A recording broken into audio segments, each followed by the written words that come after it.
Sa mundong puno ng teknolohiya, madali natin sabihin na lahat edited na, no? Or fake. Pero papaano kung harap-harapan mong makikita hindi naman kayang ipaliwanag ng siyensya?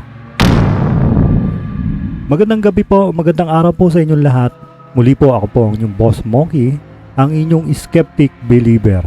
Sa episode na ito, titignan natin at hahalukayin natin ang isang video na ipinadala sa atin ni Sir Hiwaga at Karunungan at kasama niya dito si Sir Nibram Dakel sa kanilang exploration sa isang sementeryo sa Hamtik, Antique.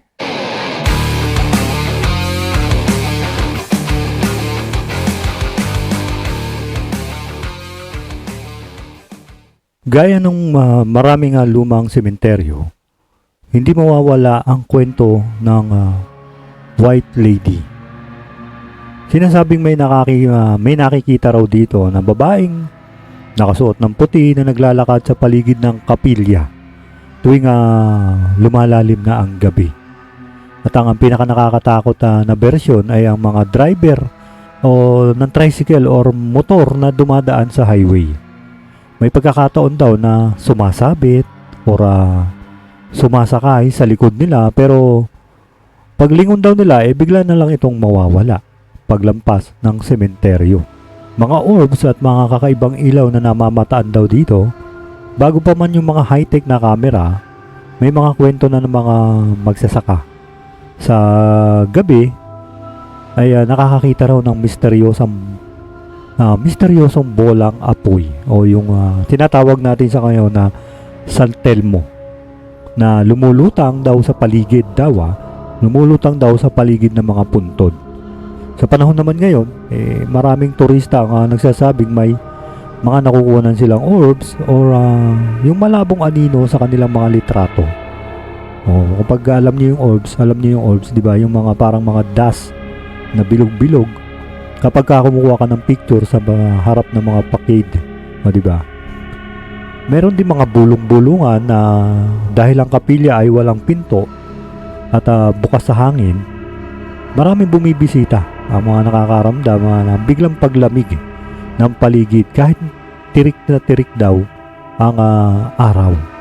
May mga kwento rin na mga bulong or mga boses na parang nagdarasal sa loob ng kapilya kahit wala naman ibang tao sa paligid.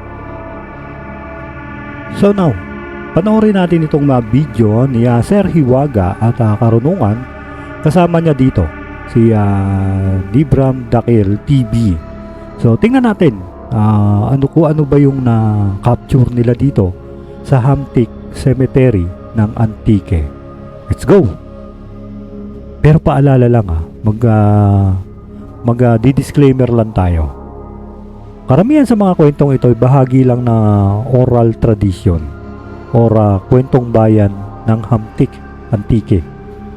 Bagamat nakakatakot pakinggan, para sa mga lokal ito ay bahagi ng kanilang respeto sa kanilang mga yumaong ninuno na nakahimlay sa makasaysayang lugar na ito. Siyempre, hindi naman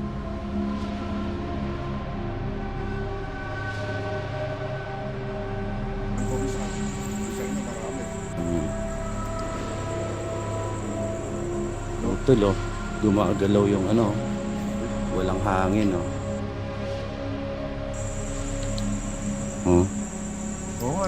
Oo, lakihan nga natin. Ayan.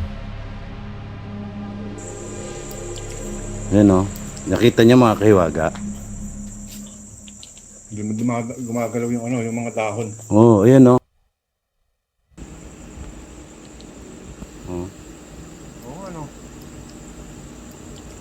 Yan, nakita niya mga kahiwaga.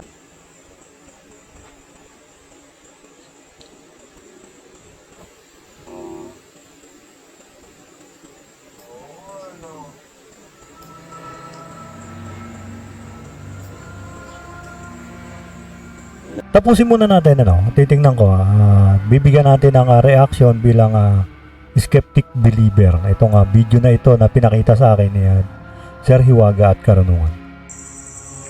Sorry.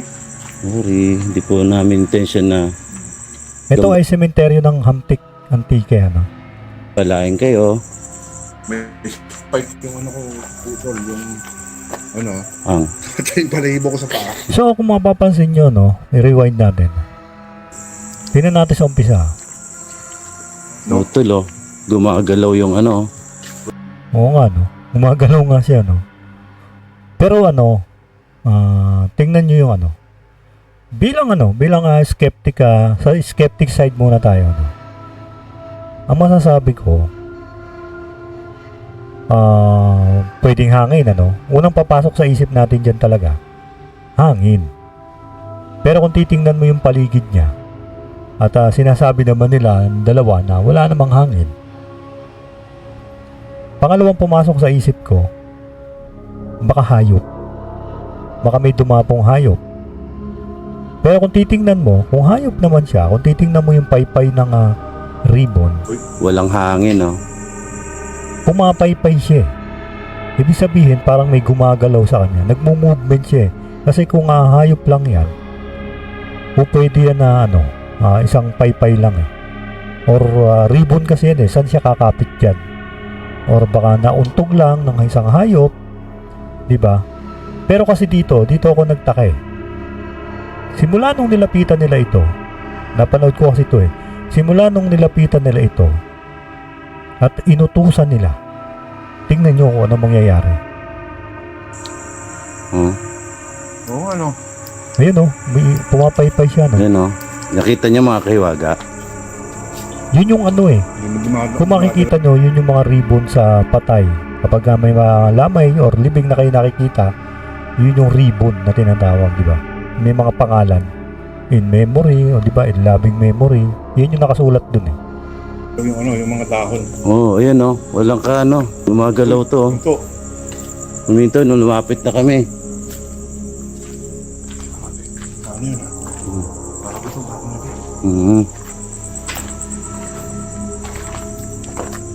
May pusa, Oh, minto Huminto, Oo, huminto gumagalaw. Oo, syempre konting pero yung kanina, na-capture yun Saka live. Oo, gumagalaw siya kanina, di ba? Pero tinitingnan ko pa rin kasi baka nga naman hayop, or kung wala talagang hangin, hayop talaga. Pero kung titingnan mo kasi yung galaw niya, paypay siya, hindi siya yung isang galaw lang di ba? Kapag kasi hayop yan, or nauntog or naliparan ng hayop yan, isang galaw lang yan tapos titigil, pero hindi pumapaypay siyang ganun di ba? Ibig sabihin may nagmo-move sa kanya, di ba? Yun yung skeptic side, yun yung natin, di ba? So mamaya na yung isa, yung believer side naman tayo. Pwede niyo po bang paggalawin ulit? Eto, kung sasabihin natin na hindi, nagkataon lang yan, baka nga naman may something lang dyan, di ba, na nagpagalaw doon. Kasi wala namang hangin, kasi kung may hangin yan, lahat ng dahon dyan, pati puno, gagalaw yan. Yung mga dahon gagalaw yan. Pero walang gumalaw siya lang tangi yung gumalaw. So pangalawang naisip ko, baka insekto or hayop na maliit na naliparan siya, kaya siya pumaypay na ganon. Pwede, di ba? Pero kung titingnan mo yung paypay niya, paypay siya na parang may gumagalaw talaga. Parang hangin ng gumagalaw na tinamaan siya ng hangin Parang ganon di ba? So tingnan natin kung magre-response pa ito. Yun nga tulo. Pwede mo yun, palakasan. gumagalaw ulit. Lumapit sila, di ba? Pansinin nyo lumapit sila, huminto. Lumayo sila, gumalaw ulit. Alam ko magiging skeptic dito ang iba dito. Baka something mamaya may humahatak dyan. Pero ako nang magsasabi sa inyo, dalawa lang sila dyan. At kilala ko ito. Hindi ito gagawa ng ikakasira nila. Kaibigan, So tingnan pa natin Kailangan wala ang Oh, ayan oh. O yun, gumagalaw ulit oh. Wala pong hangin dito mga kahiwaga. Oh. Tsaka naka-live siya. Mm. So yung possibility ng edited, wala na yun. Kasi naka-live na siya. Pwede niyo po ba ulit na ano?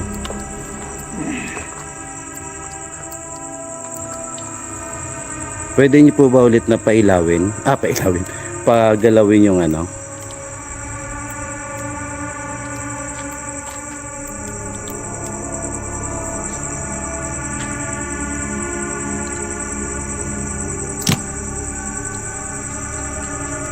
Utol oh. Pinagbibigyan tayo, pinagagalaw oh. Ayun oh, gumagalaw na naman. So ito no, 3 beses ano, sa 2 beses sa pakiusap ni Sir Hiwaga. So gumalaw talaga siya. So ibig sabihin, kung hayop yan, 1 beses lang yan. Pero hindi 3 beses siyang gumalaw. Ibig sabihin, dito na papasok yung believer side naman. Dito naman tayo sa believer side. Meron kasi tayong tinatawag na 4 na hunting 4 yan residual, intelligent hunting,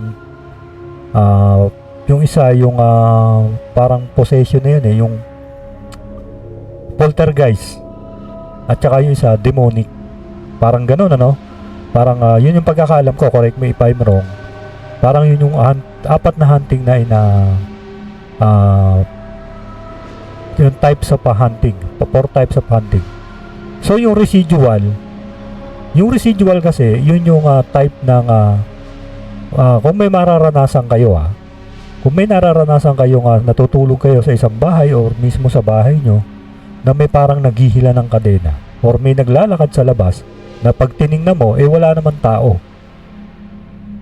Kasi yun yung imprint na tinatawag. So dun pumapasok yung residual hunting.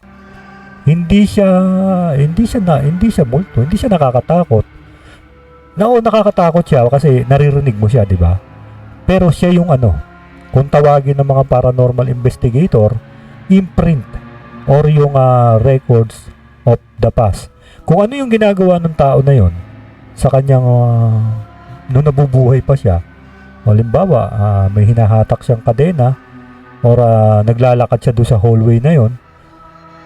Yun yung na-record dun sa lugar na yun kasi sa tindi ng emotion niya bago siya namatay, naiwan dun. So nagparang imprint na siya dun, naging imprint na siya. So ito ng mga intelligent na hunting, dito papasok to. Ang intelligent hunting kasi, sa pagkakaalam ko, ang intelligent hunting, nakikipag-communicate sila sa iyo through sa mga bagay na pwede nilang pailawin, pagalawin. Halimbawa, inutusan mo siya, pailawin mo nga itong ghost ball na dala ko. Sa mga ghost hunter, alam nila yung ghost ball. Pailawin mo nga itong ghost ball na dala ko. Umilaw. So hindi na satisfy yung ghost hunter. Pailawin mo pa nga ng isa. Pailawin mo pa nga ng isa yung ghost ball na nandiyan. Or pailawin mo nga itong EMF na dala ko. Umilaw. Hindi pa rin satisfied. Nagsalita pa ulit. Pakiulit nga. Umilaw ulit. Ibig sabihin nakikipag-communicate siya. So yun yung tinatawag nating intelligent hunting. Yung pangatlo, yun yung poltergeist. Medyo delikado na yun. Medyo yun yung makikita nyo naghahagisan yung mga gamit, nagtatapunan yung mga gamit. Diba? Kapag nakakita ka ng poltergeist, umaangat. So yung isa naman, demonic na yun medyo ibang level na yun. Hindi na natin kayang iano yun. Dito lang tayo sa intelligent hunting. Ito yung sumasagot. So sa skeptic side, maaaring hangin siya, no? Maaaring hangin or hayop na nauntog doon or nasampal, nahampas doon. Pero ang tanong kasi doon, 2 beses niya inutusan 2 beses siya nagsalita na pagalawin, gumalaw. So doon papasok na pwede nga talaga na merong nakikipag-communicate sa kanila through doon sa ribbon na yon. Baka may naka-attach doon na energy na ewan, hindi natin malaman kung may naka-attach doon. Kaya nakikipag-communicate sa kanila. Diba? So yun yung paliwanag ko doon ha. Sa akin lang yun ha. Sa akin lang yun. Skeptic side natin, pwedeng hangin pero wala eh. Sinabi nila walang hangin. Pwede rin hayop na nauntog or gumagapang dyan kaya pumapaypay or dumapo dyan, mga insekto. Pwede, di ba? Pero doon ka kasi magtataka. Sa bawat salita nila, gumagalaw yung ano. Sa bawat utos nila, gumalaw. So doon papasok naman yung intelligent hunting. So kayo, nasa inyo pa rin naman ang panghuhusga sa video na ito. Pero para sa akin, medyo 60-40 ako na intelligent hunting ito. Or 70-30. Intelligent hunting ito. So yung naka-capture nila Sir Hiwaga dito is intelligent hunting na tinatawag. Basta bahala na kayo. So wala naman nangyayari, no? Naglapag sila ng EMF nila. Ang EMF kasi is nag-detect yan ng mga electromagnetic na pwedeng kuryente, pwedeng signal. Pero nakita ko kasi kanina may mga ilaw yung mga puntod. Hindi ko alam kasi madilim dito eh. Pero hindi ko lang alam kung mayroong pang linya ng kuryente dito. Kasi pwedeng maka-apekto yun sa EMF. Kasi kung yung EMF ay steady ng ilaw yan, ibig sabihin may nasasagap siya. May nasasagap siya na energy. Pwedeng kuryente, pwedeng signal. Pero kung yan bumababa, wala siya nasasagap.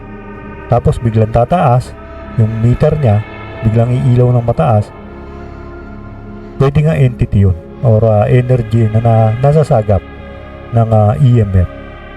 Oo, hindi na ako marunong mag-reaction Ano tawag doon? Kalimutan ko. Lakas oh. Tanda na. Oo. Lakas Pwede mo po bang ayun. Pwede niyo po ba munang pahintuin? Ayun, pumapalo na yung EMF. Ayun Lakas gumagalaw. Ayan mga kaiwaga Ayan, nakikita na yung comment yata ito. Ayan, babasa ko na dito. Ayun, lumalabas doon. Yung top ito top. Top? Anong top punch? Ayun, di ba? Ang ganda, no? Maganda yung pagkaka-capture nila, no?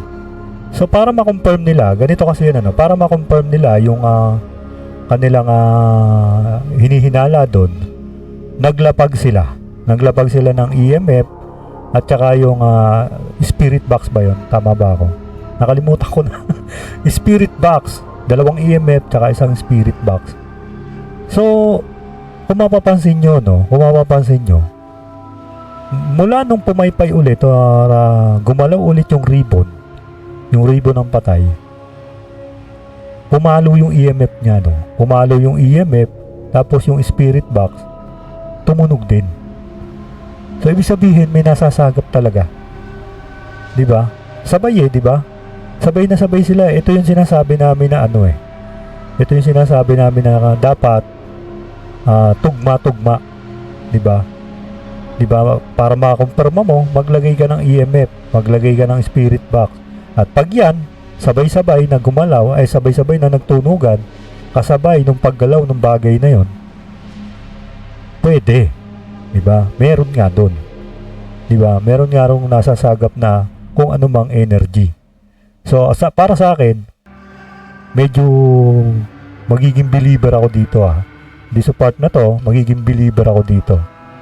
Kasi nakita ko naman na umandar yung tatlo umandar yung EMF.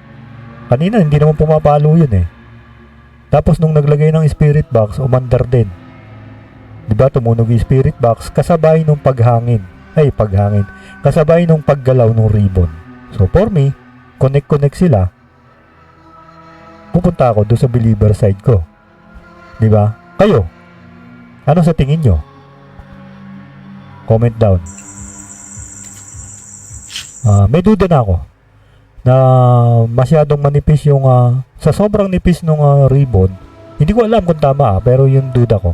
Sa sobrang nipis nung ribbon na yan, tapos may hangin na halos hindi mo maramdaman. Merong hangin na manipis lang din. At yun lang yung kaya niyang pagalawin. Yung ribbon. Kasi manipis. Pwede, no? Ayun, gumagalaw siya. Oh. Pero this time, hindi na tumutunog yung Hindi na umiilaw yung mga gadget.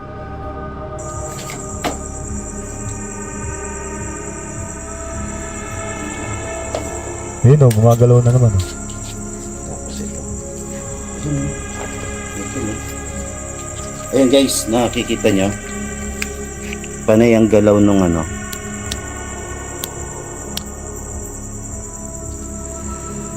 yung ribbon na yan, wala akong hangin dito. Init na init ako to. Para sa kalaman nyo, ito, pakikita ko sa inyo. Di sana gumagalaw po ito kung mahangin. Yan. Sana gumagalaw po yan.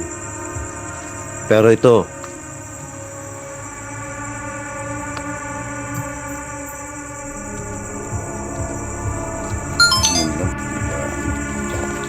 pero this time kasi hindi na nagre-react yung mga gadget. So ang akin analyze lang para sa akin lang naman. Baka sa sobrang nipis nung ribbon, yun nga sinabi ko kanina. Sa sobrang nipis nung ribbon at medyo may hangin na manipis na dumarating. Yun lang yung kaya niyang pagalawin kasi magaan nga yan eh. Sa akin lang naman yun. Kayo, anong may papaliwanag nyo rito? Pwede nyo i-comment yan sa baba.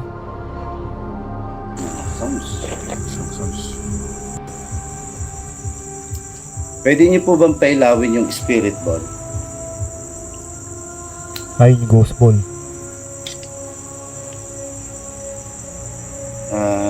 Makiusap lang po kami kung pwede niyo po sanang pailawin yung spirit ball. Pag umilaw yan, takbuhan na.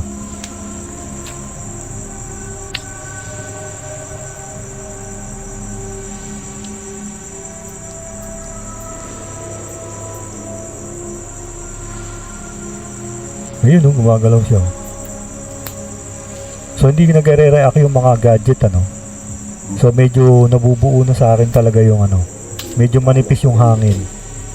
At yun lang yung kaya niyang kahit bit pa, pwede yun lang yung kaya niyang pagalawin.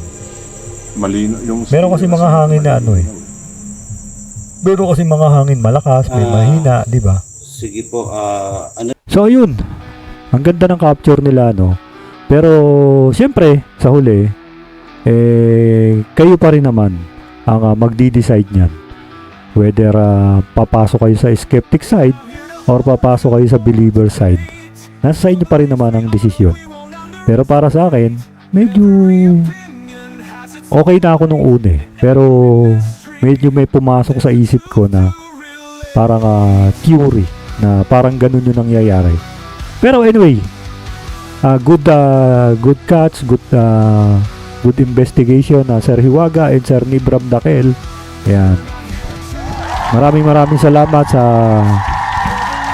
pag-share ng inyong video at sana ay makapag-react pa ako ng tuloy-tuloy ngayon at makabalik na uli ako sa mundo ng paranormal. At kung gusto nyo nga pala ako mapakinggan at ako po ay umiere online sa online radio, ilalapag ko na lang po yung link ng online radio. Mapapakinggan nyo po ako dyan alas 8 hanggang alas 10 ng gabi mula Monday to Saturday po yan. At marami po tayong tinatopic dyan, iba-ibang problema ng buhay at makakakuha din kayo ng mga reaction ng mga listeners.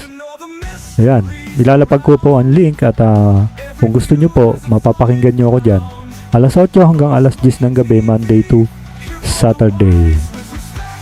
Alam nyo, sa huli kayo pa rin naman ang husga. Kayo ba? Naniniwala ba kayo na isa itong tunay na pagpaparamdam? O sadyang nilalaro lang tayo ng ating imahinasyon? I-comment nyo lang inyong opinion sa ibaba. Gusto ko lang malaman kung sino yung mga team skeptic at team believer sa inyo. Huwag kalimutang i-like ang video na ito at mag-subscribe para mas marami pang paranormal reviews ang ma-review natin. Muli, ako po ang inyong lingkod, Boss Moki, mananatiling magmamatiyag. At laging tandaan, hindi lahat ng nakikita ay totoo. At hindi lahat ng totoo nakikita. Ako po ang inyong skeptic believer, Boss Moki TV. Bye-bye.